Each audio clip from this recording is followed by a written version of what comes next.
this is the place to be. This is like Hollywood for, actors go to Hollywood. People come here for hospitality because it's the best of the best. So basically, I'm sitting with Al Pacino. We are here with the CEO of the Wright Group. Is that right? The Wright Group? That's right. Chris, I've known for many, many years throughout we call it the social scenes of Dubai. Why did you move to Dubai? I need to make a move because if I don't, someone else is going to do it. What do you think your biggest challenge is? Staying relevant. Yeah, $100 million to your clients that you're working with. So that puts you in category A list. You've recently launched your own Rosé wine, which is my favourite beverage. If anyone listening to this and they hear someone 12 years ago come here selling tickets to do, I know, yeah. Rosé wine. I think Dubai does that to you. If I wasn't in Dubai, I'd be a lad in Coventry selling 2-bed mid-terrace. It's accelerated my hunger and growth for that. And you must have probably been through the same way. You thought, I want that. On today's episode of Taking Care of Business, we are here with the CEO of the Wright Group. Is that right? The Wright Group? That's right. Okay, that is right, with a W. Chris, I've known for many, many years throughout we call it the social scenes of Dubai. And I think you are one of the, if I'm not mistaken, I think you're one of the most famous people that I know in the F&B world. So thank you very much for coming on. Thank you for having me. Yeah. Appreciate it. So you are currently in the face of pretty much every night scene in Dubai at the moment. And that's really how I came to know about you. When you first started your career, you were, you started off as a DJ? DJing, yeah. Okay. And that's really turned into business person, wine owner, which we're going to get into in a minute, and a few of the factors. Obviously, you were quite close to the lads at O Beach that recently launched. But you came to Dubai how long ago? 12 years now. I think it's coming up to 12, yeah. Goes quick, doesn't it? Yeah, so fast. How old are you now? 35. Yeah, I'm 38. You feel it now, don't you? As Yeah. well. It's horrible. You see, when you meet somebody and they're like, oh, I'm 22. I'm like, oh my God, you were 8 when I was setting up the business. Coming in and they're like, oh yeah, I'm 21. I'm like, oh God, yeah. Yeah, I still feel like I'm 27, 28 though. Yeah. I don't feel like 38. Yeah. But I look 30. Okay, so your introduction into Dubai, you, before coming to Dubai, were doing quite a lot of DJ in Ibiza. Yeah. And then you come over to here. Why did you move to Dubai? So I was doing a lot of stuff in the UK in the winter, Yeah. and then in Ibiza in the summer. Yeah. And going to Ibiza since I was 18. Yeah. And I set up my first business in Ibiza, doing events, Yeah. setting up events. And I just got a little bit bored of doing the UK. I Yeah. kind of like, when you live in Liverpool, there's so many bars and nightclubs, but then every year things were just getting less and less and Yeah. less. And I was like, I want to like do new venues. I want to Okay. like get my teeth stuck into, a challenge. So I felt like I couldn't really do any more in Liverpool. So I just thought, where better to do it than the up and coming Dubai. And Yeah. Dubai was obviously at the time, I'd say, like 12 years ago, it seemed like it was going to pop off and it was Yeah. going to be the place to be. It hadn't got to that level of where it is now. So I was like, right, I need to get in there before anyone else does. I need to make a move because if I don't, someone else is going to do it. So Yeah. as a promoter, that's kind of like what you are. You want to get in there before anyone else. So that's why. What was your trigger to move to Dubai? Obviously, everyone has their moments. My moment that I had is I think I ended up getting sacked from my company in the UK. And I was like, I need to go somewhere, and I seen it on TV. What was your trigger where you thought, I'm going to Dubai? I think it was when I started seeing like a lot of people go there on holiday, and a lot of the people that would come to my events in Ibiza, I would see on their social media that they're, going on holiday to Dubai. And I thought, right, if they're going there in the winter and I put a party on there, then that's going to make them want to go to it, because Definitely. I didn't see any British people in Dubai doing events and stuff. It was more just like, maybe you probably remember, there was like literally Mavida, Barasti, Cirque du Soir. Good places though. Yeah. So, I was like, right, I need to get in there straight away.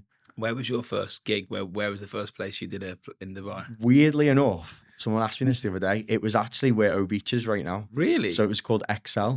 Oh wow! With I don't even remember they had the XL. pools, Yeah, the, like the the plunge pool in the pools, middle of the club, yeah. And Is that that was gone now? It's gone now, yeah. But O Beach have took the whole site. So yeah, that was my first gig, and it was on a Monday night, which is obviously the worst night of the week to give you. But I think they were just trying to challenge me to see if I could bring a crowd. And that was my first ever gig. And then Mavida after that. Wow! Yeah, Look at you now, eh? yeah. So I looked at your stats.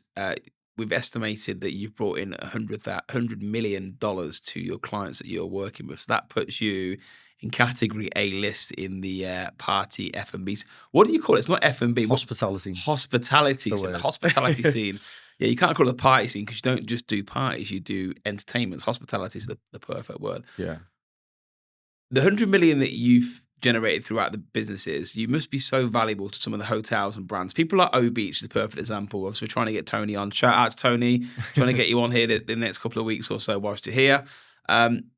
People must come to you and say, I want the right effect. Because when you come in, obviously you have a social media following, you launch an event. So I can imagine when you were a promoter, you must have said, I'm doing this event, who wants tickets? And then do you find people follow you now in the brand that you're in as a business owner? Yeah, I mean, I think I've transitioned a lot over the years. I think when I first was here, I was like, okay, I'll DJ, but I'll also bring people. Yeah. Whereas now we do everything. So conceptually, for a lot of the hotels, we'll create a concept that we want them to have for a long time. We don't want to just come in and do an event, bring people, and then, we do it again. And one hit wonder. Yeah, we want to put their venue on the map. And I think that's what a lot of venues struggle with in Dubai because it's such a saturated market. Yeah. So I get a lot of hotels coming to me and they'll say, right, we've got 4 F&B outlets, 2 of them aren't doing very well. How can we get people knowing about this? Not just by doing a brunch or an event, just about making it, like appealing to people. So you stick a brand on top of a brand effectively. Is that what you look at? Pretty much, yeah. Like, I mean, the brunch scene, as you know, Dubai brunches are like, it's part of what we are, you know what I mean? It's where, people know Dubai from. Like you go to Dubai, you go to a brunch. People in America, it's a different game for brunches. People in England, brunch, they don't get it. It's brunch is like pancakes. Yeah, it's like pancakes and like mixed with breakfast and lunch, but like it's tequila in the eyeball. Yeah, it's not, it's not really a thing that, we religiously do it every Saturday. Everyone does. Do you still do it? I don't go every Saturday, but like I used to go every Saturday. But like people in Dubai, I know I get messages every week. Chris, where's a good brunch? What's happening Saturday? I think I've messaged you so many times saying, because there's so many places, this is when I was younger, but I remember messaging you going, Chris Wright's the man tonight. I used to send your number to people for all the wherever time, I go to. You probably hated me for that. No, it helped me. So thank you for that. But yeah, I mean, Dubai's just exploded, hasn't it? In terms of the hospitality sector, you said before about being 4 or 5 restaurants, and someone said to me about Dubai, and they were saying, how do you find the city now? And I said, Dubai, when you first moved here, when I moved here in 2006, it was the place that made millionaires overnight, and I believe that. Yeah. I think where we're at today, people are now moving here because it's the best and the safest city in the world. And the F&B, I mean, I walked the other day to that new J1 resort. Yeah. I mean, all the beach clubs that have just opened there. Yeah, it's crazy. So they've got, one of them I walked into it. I'm sure it's called Gigi, I think it was called. And it was like Saint-Tropez in there. Yeah. And like it felt like Saint-Tropez, and they had the live singer on and you could see the sea. But 5 or 6 doors down, there were other places all opening up. And I think this is such a big part of Dubai's future, the hospitality sector. Yeah. Well, I think that the majority of people who live in Dubai work in hospitality. Yeah. Most people and real estate. Yeah, that's it's the 2 industries that are dominating, Dubai. And I think a lot of people come here to follow their dream. And if you are, a waiter, a chef, you could be a hostess, you might be a DJ, might be an entertainer. Like, this is the place to be. This is like Hollywood for, actors go to Hollywood. People come here for hospitality because it's the best of the best. Yeah, I think you're right. You've just hit it on the head. And I hope this is edited in. This is the Hollywood for the, what's the word you use? Hospitality. I was going to say party scene, but it is hospitality for Hollywood. That's basically what you are. Yeah. So basically, I'm sitting with Al Pacino. That's basically who I'm sitting with. My phone keeps ringing. I'm just going to turn that off. Apologies, people listening up.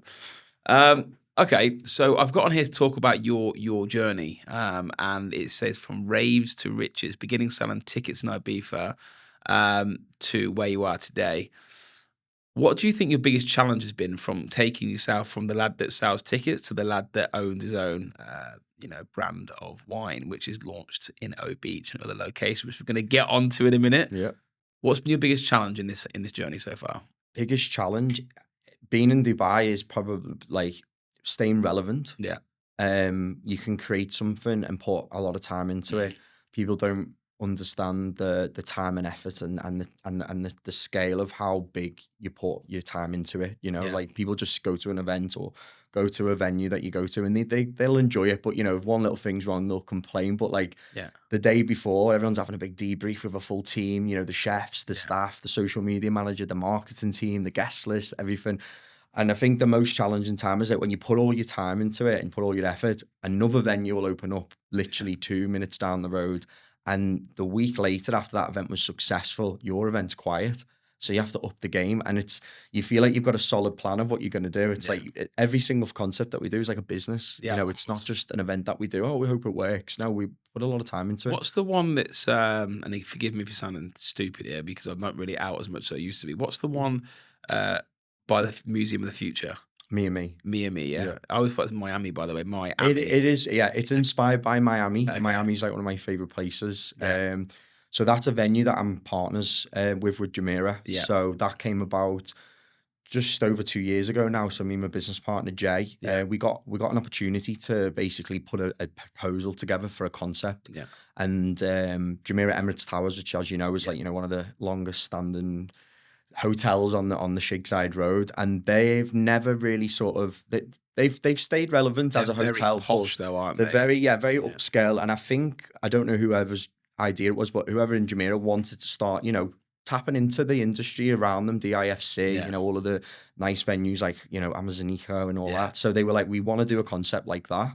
But we have this incredible space where we've got this Museum of the Future facing us. It's just incredible. It's insane. And they wanted the concept. So there was a couple of hospitality groups pitching for it. And we spent weeks putting this deck together, a proposal, and we went in front of the board meeting and they loved it. We went through the next stage and so on. And then we finally got it. And so how would that work? Would they do the fit out and you'd run it effectively? No, we did the fit out. So we did the fit out. We created the brand, the concept. Yeah. We did the entertainment. We helped design the drinks menu. The chef there is insane. So we worked alongside his team to how we can make everything Instagrammable and presentable. Yeah. And well, you've done an amazing job. We did everything. Because thank you. I follow Jay on Instagram. I think he still follows me. I've not bored the hell out of my kids' posts.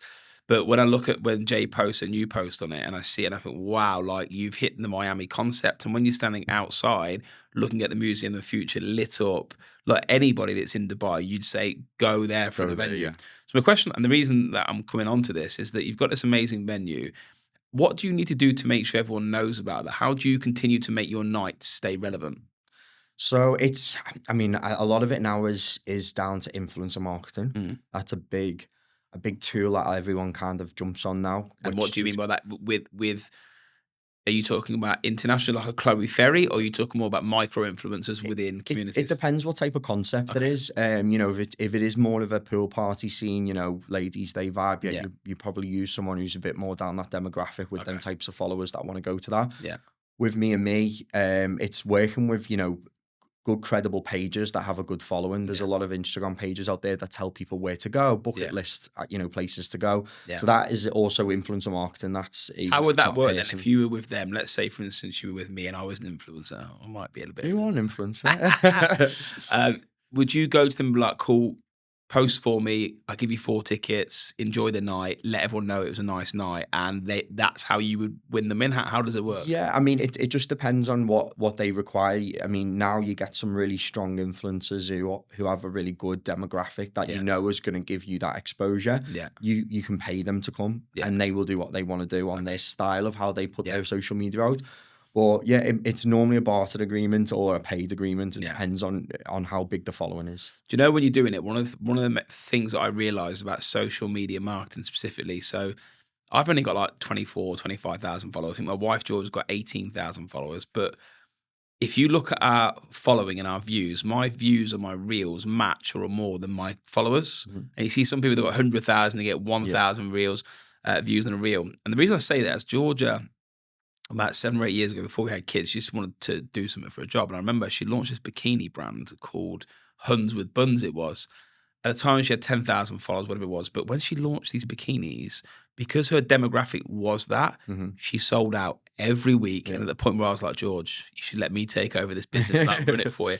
And I think the importance of having the micro influencers in 100%. The communities is massive. 100%. And to be honest, a lot of the micro influencers that we do work with, they're the key players in Dubai. They're the ones that, get the engagement. They're the ones that, you actually want to look at their stories and see where they went to on Saturday. Exactly. I do that. When you search stories now, if I'm trying to find, let's say I went to the Maldives last week, I no longer, my search results work like this. I don't go on Expedia or anywhere. I go on to Instagram and I'll search the location and I'll see the posts and stories. See how many people are there. See what it is. Exactly. I think a lot of people do that. They'll go onto the story to see where things are going. Yeah.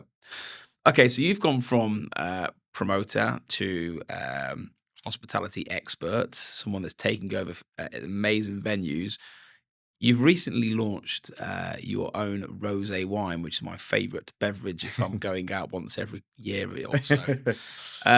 Talk me through that, because obviously you're in the sector, you know the sector, you obviously see people every day drinking different types of wine. How did it come about to get involved in that? So I was looking at a gap in the market for a lot of things. And obviously, as you know, as an entrepreneur, that's what you do. You just see who isn't doing this and what's working and what's not. And I noticed a lot of people were creating their own alcohol brands. You know, Charlie Sloth, as an example, is a good friend of mine. He launched his own vodka brand, AU. Is that AU? How's that doing? Very well. Like, Really? I mean, 2 years now, I don't know how much the company's worth, but it's in the millions. And, you know, it's very, very, very quick success in 2 years. And he is an example, like, he's someone who I look up to. He's in my industry, you know, and he does very well. And it's mad, because he only come to Dubai 3 years ago. Yeah, he did, I remember seeing his videos. He's your mate, and this guy in like baggy clothes going, "Yo, man, I'm Charlie Sloth." But you remember him, and then he's launched his drink, and obviously he must have the power to drop that into places where he's playing. Exactly. And I think that's one of the key elements of making an alcohol brand successful. You can have the best tasting brand in the whole world, but it's getting it on the shelves, it's getting it on the menu. And I think because I know pretty much most people in Dubai in the F&B industry, even if I don't work with them now, I still know them, or I used to work with the GM there or whatever. I was like, right, okay, that's my leverage there of trying to get something in there. And then when I wanted to decide what alcohol it was going to be, I felt like it needed to be rosé, because I've noticed now, I think last year, all our concepts, all our events, I think we sold something like 100,000 bottles of rosé. Really? Not like one specific brand, just multiple. And I was doing my research on it, like what was getting sold most in the pool parties, who was ordering what, and what was. I think it's a more social drink, rosé. It is, yeah. Like you read. I think, I'm not going to say it's a dying breed, but I had a conversation last week with somebody that owns a chateau and a wine brand, and they were saying the red wine market is plummeting for multiple reasons. One of them being is you don't really go out and have a dry red wine. Yeah, exactly. It's more of a dinner drink, isn't it? Exactly. And the same with white. I mean, white isn't ordered as much. Only with, like, if you go for dinner, you order nice white wine with something to match your dinner or whatever. But rosé now is like, it's the new Is it champagne. a trend, or is it what is it? Why do people go for? Because I go for rosé, but is it the taste, or is it the flavor, the color? I think it goes down easy. So, for example, I'd say 7-8 years ago, when I was heavily involved in upselling for the clubs, they were like, push the champagne, get the girls who you brought on the table to try and order champagne, because the guys will buy the champagne. They don't want to drink the champagne anymore. The new millennials, as we call them, they're not into the champagne. They're health conscious. They're wanting to drink something that's easy to go down, that tastes nice, that they can drink for a little bit longer period of time. You have 2 glasses of champagne, your stomach's in bits sometimes, isn't it? So that's where you've seen the gap then, I just seen it by watching over the past, how many years I've been here. I'm watching on tables and everyone's drinking rosé. In the brunches, people aren't drinking vodka as much or drinking gin as much. They're drinking rosé. So I was like, right, okay, I need to create a rosé that is healthy, that's what we've done with Pale Rosé. It's vegan and it's organic. So what's the name of the rosé? Pale Rosé. Pale, Pale, yeah. Pale, as in the pearl. Sorry, pearl. I was going to say, because it is a pale rosé, though, isn't it? It's very pale. Yeah, which is my favourite. If you look at my favourite drink, and I look at rosé, it is Whispering Angel. It's Mirabeau Pure, and I would say Minuti. If I was to give that, is that the category you'd put yours in? Yeah, so I'm probably price-wise, I'm just a little bit more expensive than Minuti and a little bit below Whispering Angel. Oh, wow. So I'm in the middle. So when you go to MMI stores, I'm going to be priced around 85 dirhams, which is in the middle of them. And can you buy it in MMI now? No, it will be available in 1 month's time. Okay. Yeah. And currently, if you were to drink the Pearl Rosé, where are you getting it right now? Right now on O Beach. Oh, shout out to O Beach. That's the only place at the moment. We've just we've launched with O Beach, and then eventually it's going to be in all the venues that we're working with, and hopefully everywhere else. How was the success of O Beach when it come down to selling your Pearl? Oh, we sold out. Really? Yeah. Marcus, the GM, said we have to order more. So I was like, that's a good sign. And I haven't marketed it yet. Wow. I haven't done anything yet. We've just been like word of mouth sort of thing. But once we're ready to go live, obviously don't want to go too heavy on the marketing. It's not available anywhere. It will be available in MMI stores and in most venues in Dubai, hopefully everywhere. Absolutely incredible journey, mate. Honestly, if anyone listening to this and they hear someone 12 years ago come here selling tickets to do, I know, yeah. I think Dubai does that to you. I think you're a product of the environment that you're in. I mean, if I wasn't in Dubai, I'd be a lad in Coventry selling 2-bed mid-terrace. You know, it's accelerated my hunger and growth for that. And you must have probably been through the same way. You thought, I want that lifestyle, and I can achieve that in Dubai. Yeah, 100%. Incredible. Well, thank you very much for coming down. You're very welcome. Anybody who is looking to taste the best rosé in the UAE, maybe the world, we need to try it. Pearl Rosé. And if you're looking for events, please visit Wright Hospitality. Thank you very much. Cheers, guys. Thank you.